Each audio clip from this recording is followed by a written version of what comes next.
Focus हैं senior रहनुमा Pakistan Tehreek Insaf additional secretary general फिरदौस शमीम नकवी साहब, आपका बेहद शुक्रिया फॉर ज्वाइनिंग अस। नकवी साहब, ये क्या मामला है? बुशरा बीबी कहती हैं कि डी चौक पर उन्हें अकेला छोड़कर जो सरकर्दा रहनुमा थे वो फरार हो गए और वो अकेली रही वहां पर 12:30 बजे तक। नादिया, मैं समझता हूँ कि जो मसला असल में है उससे डाइवर्ट नहीं होना चाहिए। क्या पाकिस्तान के अवाम को पीसफुल प्रोटेस्ट करने की इजाजत है या नहीं? ना ये शिकायत वो ठीक है सॉरी नकवी साहब, मैं आपके कता कलामी कर रही हूँ। बीबी साहिबा ने जो कहा है पहले उस पे बताइए ना, आपने अकेला क्यों छोड़ा उन्हें? मैं आपसे ये बता रहा हूँ, इररेलेवेंट है सब्जेक्ट।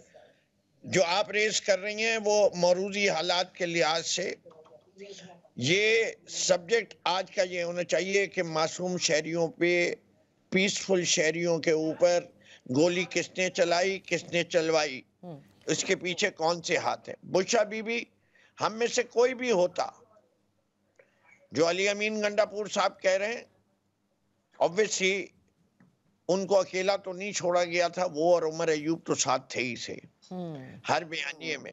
ठीक है, और मुझे पता है कि उनकी मर्जी नहीं थी, वो जान दे देती, वो उठती नहीं, लेकिन हम में से ज्यादातर जो हैं वो इस बात पर यकीन रखते हैं कि you must live to fight another day. Okay Naqvi साहब, और ये जमहूरी जद्दोजहद में आप जो सवाल पूछे मैं उससे कतरा नहीं रहा था, लेकिन on the scale of things इस मुल्क की मईशत को तबाह किया गया।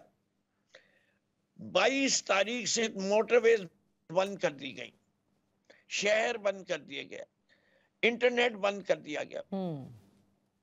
How much revenue we have lost? How much loss to businesses have happened?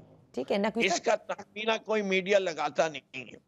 ये हुकूमत वक्त है जो इस मुल्क में right to protest, freedom of speech का जवाब गोलियों से देती है, और जब लोगों को गोलियां लग जाती हैं तो फिर अस्पतालों के रिकॉर्ड्स को छुपाती फिरती। मेरी बात सुने नकवी साहब, देखिए प्लीज टॉपिक से आप, इसलिए नकवी साहब एक मिनट, मुझे ऐसा लगता है कि आप कतरा रहे हैं इस सवाल से। उसकी वजह यह है कि बुशरा बीबी साहिबा का ये बयान है ऑन रिकॉर्ड, नहीं ऑन रिकॉर्ड, वो कहते हैं कि इन सरकर्दा रहनुमाओं के खिलाफ कार्रवाई होगी, जिससे ये लगता है कि वाकई उनको अकेला छोड़ दिया गया था और आप लोग सब बानी तहरीक इंसाफ की अहलिया को अकेला छोड़कर चले गए। That's a huge thing to say. देखिए, मैंने आपसे क्या कहा कि प्रिंसिपली अव्वल तो मैं मौजूद था वहां, उनकी गाड़ी के साथ नहीं था, लेकिन इस्लामाबाद में मौजूद था। ठीक, और इस तरह से बाकी लोग भी थे। जो इंटेंसिटी ऑफ शेलिंग थी और फायर थी, इसके अंदर अनलेस अनटिल के हमें पहले से पता होता कि हम एक हिसार बना लेते, हमने एक प्री प्लान तरीके से कोई हमलावर हो रहे होते, तो हम ये कहते कि जी ये ड्यूटियां हैं, ये 10 लोग इधर होंगे, ये 10 लोग इधर होंगे। जहाँ तक है कि कंटेनर के ऊपर होते, कंटेनर के साथ बेतहाशा लोग चल रहे थे, लेकिन अनफॉर्चुनेटली कंटेनर के अंदर जनरेटर जो था वो खराब हो गया और दूसरा जनरेटर आके लगा नहीं था, इसलिए वो गाने, साउंड और लाइट बंद हो गई, जिसकी वजह से ये मसाइल हुए। आप सोचें, हम 3 दिन से सड़कों पे थे। हम अपने ही मुल्क में जो रास्ता मैं 1.25 घंटे में तय करता हूँ पेशावर से लेके इस्लामाबाद का, ठीक है, वो मैं शुरू हुआ था 24 तारीख को 12 बजे।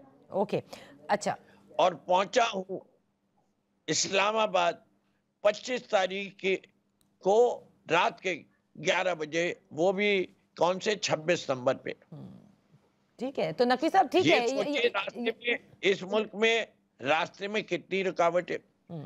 इस शहर का हर पुल, इस मुल्क का हर पुल, पंजाब का मुल्तान से लेके पेशावर तक, केपी के सरहदों तक, सबके ऊपर रुकावटें खड़ी कर दी गई थी, कंटेनर्स खड़े कर दिए गए थे। ठीक है, लेकिन नकवी साहब अब तो आगे बढ़ गई ना बात। आज अलीमा खान साहिबा ने एक और बात कह दी ना कि इमरान खान साहब ने 2 मुतालबात रखे हैं, सबको रिलीज कर दिया जाए और दूसरा सुप्रीम कोर्ट के अंडर जो है वो बात कर ली जाए, मतलब कमेटी तश्कील दे दी जाए जो 26 की भी اور 9 مئی کی بھی تحقیقات کرے. رائٹ, میں آپ سے یہ جاننا چاہتی ہوں, اور اس کے یہ ایک تھوڑے دن پہلے آپ کو یاد ہوگا کہ عمران خان صاحب نے کہا تھا کہ ان کے پاس ایک آخری پتہ ہے, اور آج سول نافرمانی کا انہوں نے مطلب تھریٹ کیا ہے, تو یہ تھا وہ آخری پتہ جو آپ شو کر دیا؟ میرے خیال سے ابھی تو بہت سارے پتے ہیں. ایک آخری پتہ یہ کہاں سے ہے؟ ابھی تو خان صاحب خود بھوک ہڑتال پہ نہیں بیٹھے.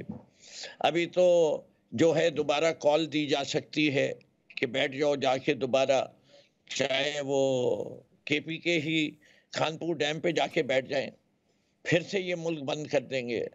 ابھی تو ہمارے پاس اسمبلیوں سے ریزگنیشن کے بھی آپشنز ہیں. ابھی تو ترکش میں بڑے تیر ہیں.